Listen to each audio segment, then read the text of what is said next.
ಇವತ್ತು ಅಧಿವೇಶನದಲ್ಲಿ ಕರ್ನಾಟಕದಲ್ಲಿ ಈ ಬಾಣಂತಿಯರ ಸಾವು ಮರಣ ಮೃದಂಗದ ರೀತಿ ಇಡೀ ರಾಜ್ಯವನ್ನು ವ್ಯಾಪಿಸಿದೆ.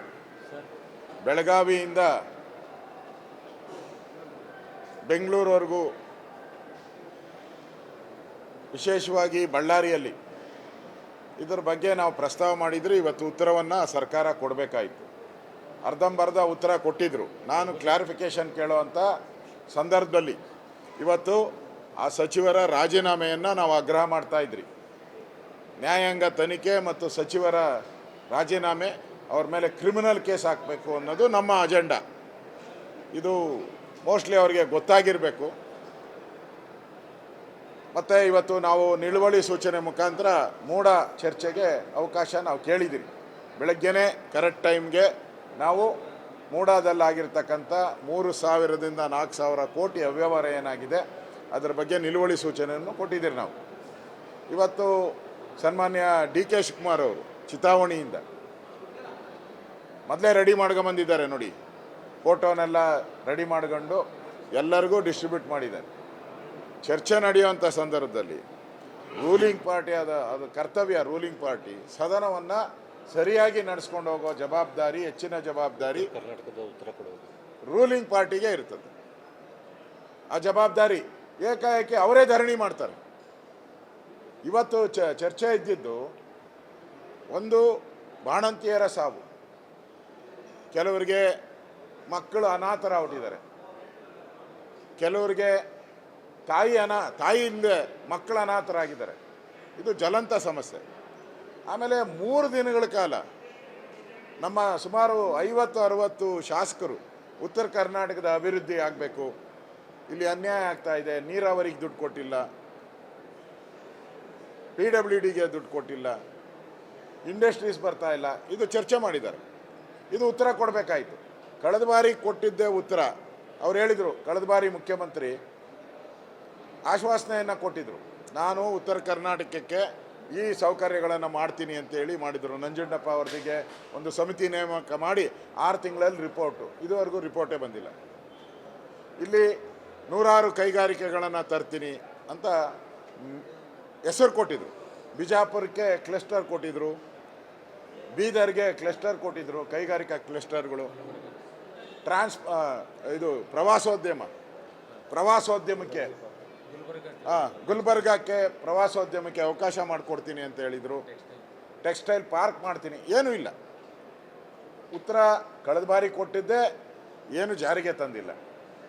ಈ ಬಾರಿ ಏನು ಕೊಡ್ತಾರೆ ಅನ್ನೋದು ಅವ್ರಿಗೆ ಅರ್ಥ ಆಗಿಲ್ಲ ಅಂತ ಇರ್ಬೋದು. ಏಕಾಏಕಿ DK ಶಿವಕುಮಾರ್ ಅವರ ಚಿತಾವಣಿಯಿಂದ ಸದನ ಸರಿಯಾದಂಥ ಬೆಳಗ್ಗೆಯಿಂದ ನಾವೆಲ್ಲ ಎದ್ದು ಬಂದಿದ್ದೀವಿ.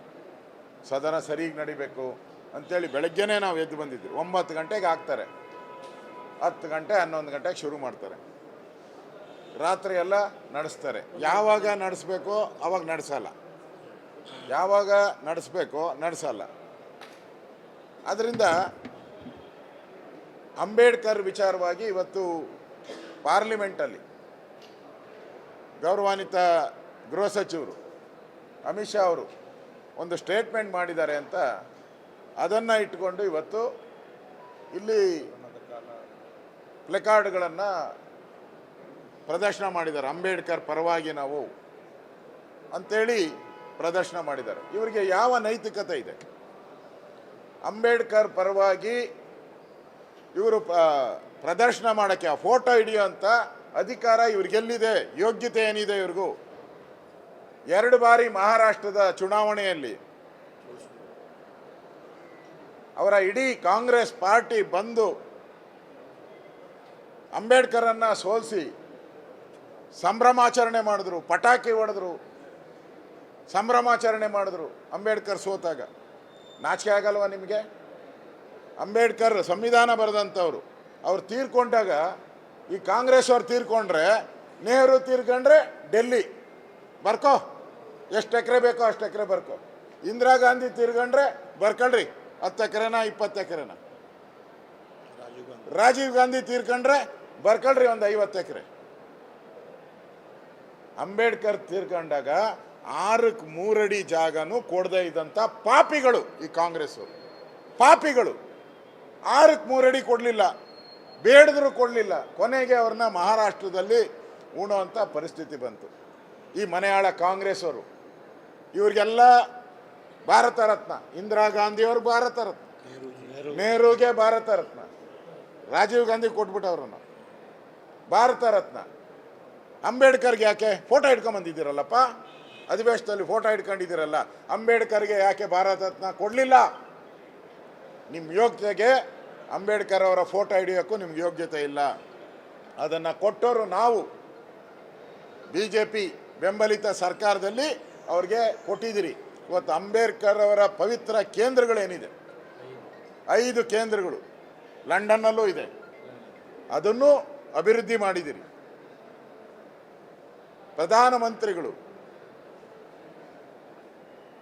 ಸದನಕ್ಕೆ ಹೋಗ್ಬೇಕಾದ್ರೆ ಅವರು ಸದನದಲ್ಲಿ ಹೇಳಿದ್ದು ಭಗವದ್ಗೀತೆಯಷ್ಟೇ ಪವಿತ್ರವಾದಂಥದ್ದು ಈ ಅಂಬೇಡ್ಕರ್ ಸಂವಿಧಾನ ಅಂತ ಹೇಳಿದ್ದಾರೆ. ನೀವೆಂದನ ಹೇಳಿದಿರಾ ಈ ಮಾತನ್ನು? ನಿಮ್ಮ ಜನ್ಮದಲ್ಲಿ ಎಂದನ ಹೇಳಿದ್ದೀರಾ? ಇವತ್ತು ಯಾವ ನೈತಿಕತೆ ಇಟ್ಕೊಂಡು ಸದನವನ್ನು ಹಾಳು ಮಾಡ್ತಾ ಇದ್ದೀರಾ? ನಾವು ಕೇಳ್ತಾ ಇದ್ದೀರಿ, ಈ ಬಾಣಂತಿಯರ ಸಾವೇನಾಗ್ತಾ ಇದೆ, ಮರಣ ಮೃದಂಗಕ್ಕೆ, ಇದಕ್ಕೆ ಕೊಲೆಗಡುಕ ಸರ್ಕಾರ. ನಿಮ್ಮ ಮೇಲೆ ಕೊಲೆ ಆಪಾದನೆ ಹಾಕಬೇಕು, ನಿಮ್ಮ ಮೇಲೆ ಕ್ರಿಮಿನಲ್ ಕೇಸ್ ಹಾಕಬೇಕು. ಯಾಕೆಂದರೆ ನೀವು ಸಪ್ಲೈ ಮಾಡಿರೋ ಔಷಧಿಯಿಂದನೇ ಸತ್ತಿರೋದು, ಇದು ಪ್ರೂವ್ ಆಗಿದೆ. ಲೋಕಾಯುಕ್ತ ಭೇಟಿಯಿಂದನೂ ಪ್ರೂವ್ ಆಗಿದೆ. ಎಕ್ಸ್ಪೈರಿ ಆಗಿರೋ ಔಷಧಿ ಎಲ್ಲ ಅಲ್ಲಿದೆ. ಇಷ್ಟಿದ್ರೂ ಅದು ಚರ್ಚೆಗೆ ಬರಬಾರ್ದು. ನಾವೇನು ಅವ್ರ ರಾಜೀನಾಮೆ ಕೇಳಿದ್ದೀರಿ, ಅವ್ರ ಮೇಲೆ ಕ್ರಿಮಿನಲ್ ಕೇಸ್ ಹಾಕಬೇಕು ಅಂತ, ಅದನ್ನು ಬರಬಾರ್ದು ಅಂಥೇಳಿ ಕುತಂತ್ರ ಮಾಡಿ ಇವತ್ತು ಸದನ ನಡೆಯುವಂಥದ್ದಕ್ಕೆ, ಹಾಳು ಮಾಡೋವಂಥದ್ದಕ್ಕೆ ಇವತ್ತು ಯಾರಾದರೂ ಕಾರಣಕರ್ತರಿದ್ದರೆ ಅದು ಕಾಂಗ್ರೆಸ್ಸೇ. ಇವರ ನಡೆಯನ್ನು ನಾವು ಖಂಡಿಸ್ತೀರಿ. ಈ ವಿಚಾರವನ್ನು ಈಗಾಗಲೇ ಅಮಿತ್ ಶಾ ಅವರು ಅದ್ರ ಬಗ್ಗೆ ಕ್ಲಾರಿಫಿಕೇಷನನ್ನು ಕೊಟ್ಟಿದ್ದಾರೆ, ನರೇಂದ್ರ ಮೋದಿಯವರು ಕ್ಲಾರಿಫಿಕೇಷನ್ ಕೊಟ್ಟಿದ್ದಾರೆ. ಆ ದೃಷ್ಟಿಯಿಂದ ಈ ಸದನದ ಸರಿಯಾದಂಥ ನಡವಳಿಕೆ ಏನೇನು ನಡಿಬೇಕು, ಸ್ಪೀಕರ್ ಅವರು ಅದಕ್ಕೆ ಅವಕಾಶಗಳನ್ನು ಕೊಡಬೇಕು. ಉತ್ತರ ಕರ್ನಾಟಕದ ಉತ್ತರಗಳನ್ನು ಕೊಡಬೇಕು. ಮಳೆ ಹಾನಿ ಏನಾಗಿದೆ, ರೈತರು ಸಂಕಷ್ಟದಲ್ಲಿದ್ದಾರೆ, ಅದಕ್ಕೆ ಉತ್ತರವನ್ನು ಕೊಡಬೇಕು. ಅದು ನಮ್ಮ ಡಿಮ್ಯಾಂಡು. ಇವ್ರಿಗೇನಾದರೂ ರಾಜಕೀಯವಾಗಿ ಏನಾದರೂ ಇದ್ದರೆ ಅವರು ಏನು ಬೇಕೋ ತೀಟೆ ತೀರಿಸ್ಕೊಂಡ್ಲಿ, ಆಚೆ ಕಡೆ ಹೋಗಿ. ಅಧಿವೇಶನದೊಳಗಡೆ ಈ ಥರ ಮಾಡೋವಂಥದ್ದು ಅಕ್ಷಮ್ಯ ಅಪರಾಧ. ಅಧಿವೇಶನ ಸರಾಗವಾಗಿ ನಡೆಯುವಂಥದ್ದಕ್ಕೆ ಸ್ಪೀಕರ್ ಅವಕಾಶ ಮಾಡಿಕೊಡ್ಬೇಕು ಅನ್ನೋ ಒಂದು ವಿನಂತಿಯನ್ನು ನಾನು ಮಾಡ್ತಾಯಿದ್ದೀನಿ. ಕರೆದಿದ್ದಾರೆ, ಈಗ ಸ್ಪೀಕರ್ ಅವರು ಕರೆದಿದ್ದಾರೆ. ಅವರು ಕಾಂಗ್ರೆಸ್ ಪಾರ್ಟಿಯವರೆಲ್ಲ ಸೇರಿ ನಾವು ಮೀಟಿಂಗ್ ಮಾಡಿ ಆಮೇಲೆ ಹೇಳ್ತೀನಿ ಅಂತ ಹೇಳಿದ್ದಾರೆ. ನಾವು ಕಾಂಗ್ರೆಸ್ ಪಾರ್ಟಿಯವ್ರ ಮೀಟಿಂಗ್ ಆದಮೇಲೆ ಅವ್ರು ಬಂದು ಹೇಳ್ತಾರೆ ಏನು ಅಂತ, ಅದ್ರ ಮೇಲೆ ನಾವು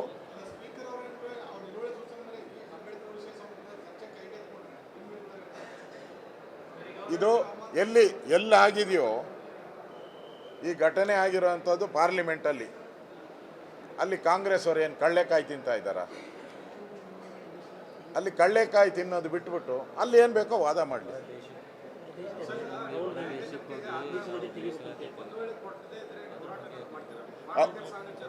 ಹೌದೌದು, ಬಾಣಂತಿಯರ ಸಾವುದು ಸರಿಯಾದಂಥ ನಮ್ಗೆ ಉತ್ತರ ಬರಲಿಲ್ಲ ಅಂದರೆ ನಾವು ಹೋರಾಟ ಮಾಡೇ ಮಾಡ್ತೀರಿ, ನಿಲ್ಲಿಸಲ್ಲ, ಯಾವುದೇ ಕಾರಣಕ್ಕೂ ನಿಲ್ಲಿಸಲ್ಲ, ಹೋರಾಟವನ್ನು ಮಾಡ್ತೀರಿ. ಈ ರಾಹುಲ್ ಗಾಂಧಿಯವರು ಈ ದೇಶಕ್ಕೆ ಹೋಗಿ ಏನೇನು ಮಾಡಿದ್ರು? ರಿಸರ್ವೇಷನ್ ಬಗ್ಗೆ ಮಾತಾಡಿದ್ರು. ರಿಸರ್ವೇಷನ್ ಕೊಡಬಾರ್ದು, ಯಾರು ಅಂಬೇಡ್ಕರ್ ಅವರು ರಿಸರ್ವೇಷನ್ ಬೇಕು ಅಂತ ಸಂವಿಧಾನದಲ್ಲಿ ತಂದವರು.